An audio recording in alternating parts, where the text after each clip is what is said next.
Texas taxpayers and citizens would be better off if the word disaster was completely stricken from state law and our state constitution. Why, you might ask? What does that mean? Well, here's the reality, and of this I am certain. You would be better off as a citizen, your rights would be more protected, and your pocketbook would be further protected from an increasing property tax if the word disaster was just removed from state law. It all starts with the Texas Disaster Act of 1975.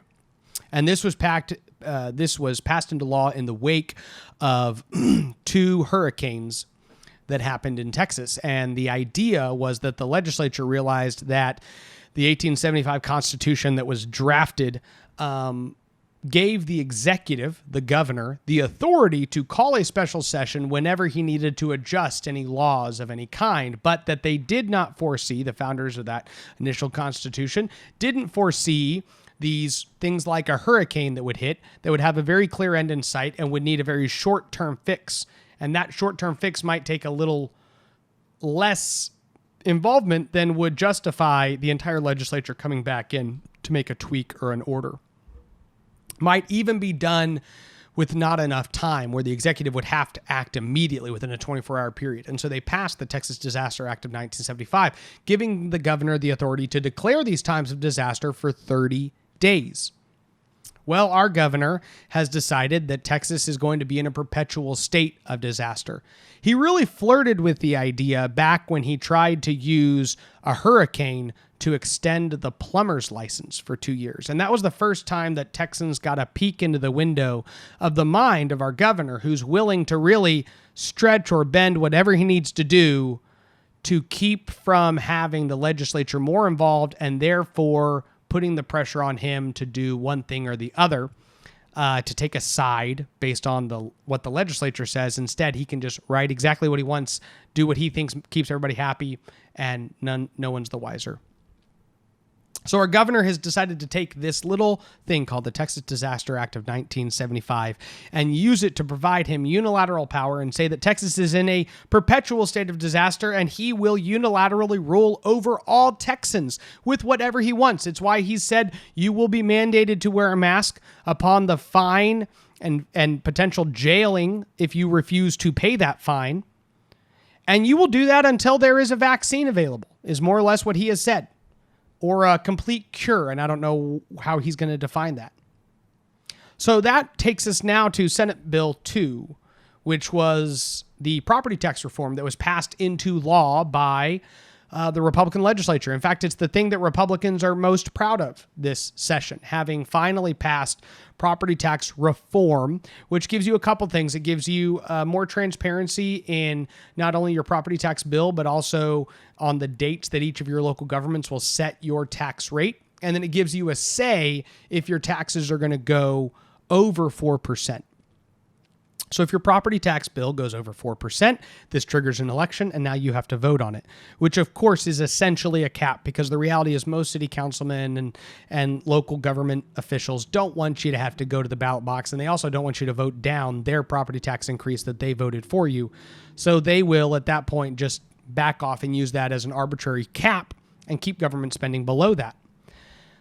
That is the reform that we passed, which again is not going to lower any of your property taxes, but it is going to ensure that they don't go up as fast as they have been going. But here's the problem.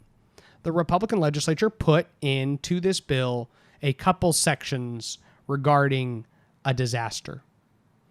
One of them in particular is an exception that says when this reform does not apply.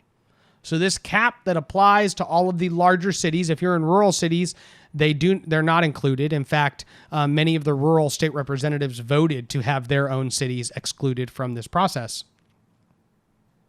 But what it says here is, and I will pull up the specific section of the bill so that we understand. But it talks about any of these governing bodies that an election is to be held, meaning there's a triggered election. If you pass property taxes over 4%, the voters have to vote. You have a right to hear, you have a right to speak on whether or not you want your property taxes going up, except if there's a disaster. And here's how it defines disaster. When increased expenditure of money by a taxing unit is necessary to respond to a disaster, including a tornado, a hurricane, a flood, wildfire, or other calamity, but not including a drought that has impacted the taxing unit, and the governor has declared any part of that area in which the taxing unit is located as a disaster area, an election is not required under this section to approve the tax rate adopted by the governing body for the year following the year in which the disaster occurs. There's other sections of the bill that talk about disaster. One, notwithstanding any provision of this section, the governing body of a taxing unit other than a special taxing unit may direct the designed officer or employee to calculate the voter-approved tax rate of the taxing unit in the manner provided for a special taxing unit if any part of the taxing unit is located in an area declared a disaster area during the current tax year by the governor or by the president of the United States. The design officer or employee shall continue calculating the voter-approved rate in the manner provided by this subsection until the earlier of, and then it starts talking about these areas. I'm reading a bunch of legalese, so apologize for that 1 minute of just rambling that you had to endure. But here's what this bill does, essentially. It says that any of these areas that are deemed disaster areas do not have to apply by the property tax reform. So many Republican lawmakers have complained that cities are saying that the COVID disaster we're in also applies. Now, this doesn't say notwithstanding. In fact, the only thing that specifically said that it doesn't apply to, I guess, is a drought. So if there's a drought, you're still protected. But anything other than a drought that is a disaster that is called by the governor seems to apply in this section. And Governor Abbott knows this. He can read this bill. It's probably why he's been very quiet on property taxes, to be honest. He has not chided any of these cities, probably because he knows that he's the one handing them the gun that they're using to shoot their taxpayers with. But this word disaster was perverted by our governor early on within this process. And he has become accustomed to this unilateral power that he thinks he has. And he's also now, therefore, empowering all of these local officials to be further tyrants and to increase their local taxpayers' property taxes well beyond the final cap that we worked so hard to pass. By the way, 2 years ago and 4 years ago and 6 years ago, you didn't even have this cap. You have it now. For the first time, you have it. A cap that's going to protect your property taxes from skyrocketing locally. And the governor of Texas has empowered every single local official to ignore the law.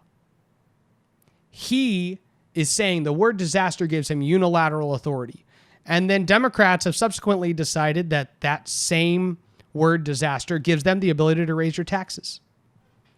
It's incredibly unfortunate. Words matter. This is a battle of definitions, but it's also important that Republicans, I hope we learn from these mistakes, where we, in future legislatures, when we are crafting legislation, they will actually recognize that even Republicans will bend the rules to hurt the taxpayer. So when you craft your legislation, do not give them any room. Here's the truth. I'm going to tell you, we should completely eliminate this entire disaster section. It's kind of dumb. And here's why I think so. Because in the event that you live in a locality that has a massive wildfire, a hurricane, a tornado, something that comes through and tears up your community, and your city council or your county commissioners decide, you know what, we need to raise people's property taxes 10% in order to collect more of their money to provide for all of this infrastructure we need. Okay? Voters should get to decide. Is that such a crazy idea that voters should get to decide even after a calamity or a catastrophe? Here's the reality. If the voters that you're trying to tax, if the constituents that you are trying to tax and increase their property tax bill, not take the property taxes you already can take from them, but take even more. If they have just had their homes destroyed, they might not have money for you to take.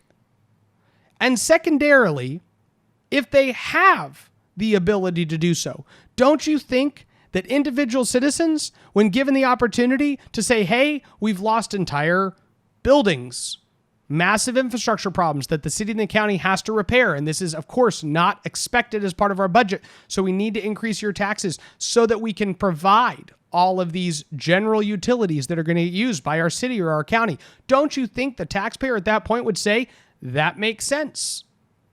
As opposed to just every single year increasing my property taxes. By the way, if you are a city or a county, if you raised people's property taxes less, they'd have more trust in you when you do tell them you need to raise their property taxes. They might even vote in favor of raising property taxes on themselves to help their fellow men. This section is a problem. Now, I will say, as somebody who was working closely with a handful of legislators who tried to tweak this bill, when Senate Bill 2 reached the House floor, you should have seen the fear in the faces of Republican lawmakers when a couple conservative lawmakers, conservative state representatives, said they wanted to have a policy discussion about this bill. Literally saying, hey, we're reading this bill and there are some things we can tweak within this bill. You would have thought that they were the craziest people in the world, okay? Even other conservative Republican lawmakers were literally telling clients of mine, begging them to not push a debate or any amendments on this bill. And that is another lesson that Republicans should, probably won't, but should. And at a minimum, maybe just like the 20 most conservative lawmakers can learn this lesson, you should probably let debate happen because things get better in the process. And don't be scared of discussing these issues because bills show up to the floor and they have loopholes. And those loopholes, if you understand the desire for power of the people above you, you should more soberly consider the legislation in front of you and whether those loopholes give them the ability to forever raise the property taxes on Texans. Local officials who are not listening to this law are simply doing what their governor is showing them. They're living by example.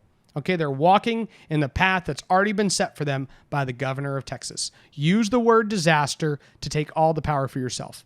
That's absolutely what's happening at a statewide level, and we shouldn't be surprised it's happening at a local level.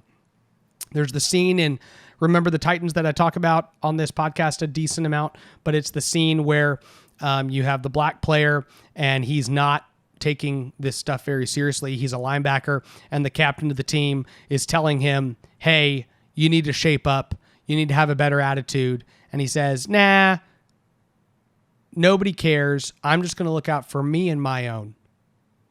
And the captain says, well, that's the worst attitude I've ever heard. And he said, attitude is reflective of leadership, Captain.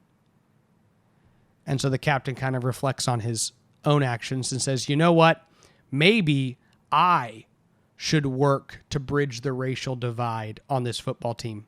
And so he does. The next day, he begins to act differently. And because he acts differently and starts holding white players accountable for the way they're not taking the game seriously and not respecting their black counterparts, all of a sudden, it gives these black leaders the ability to go to their counterparts and encourage them to shape up and become more serious. And the team actually starts coming together for the first time. All happening by a simple declarative statement that says attitude reflects leadership. And it does. But I will tell you this. It is so much easier for us to complain about the bureaucrats at the state agencies and the mayors and the county judges when it all is stemming down from leadership from on high. And Governor Abbott has decided that he has unilateral dictatorial authority over Texans. It's not true. It's incredibly dangerous. And that's why Texans have to continue to speak out.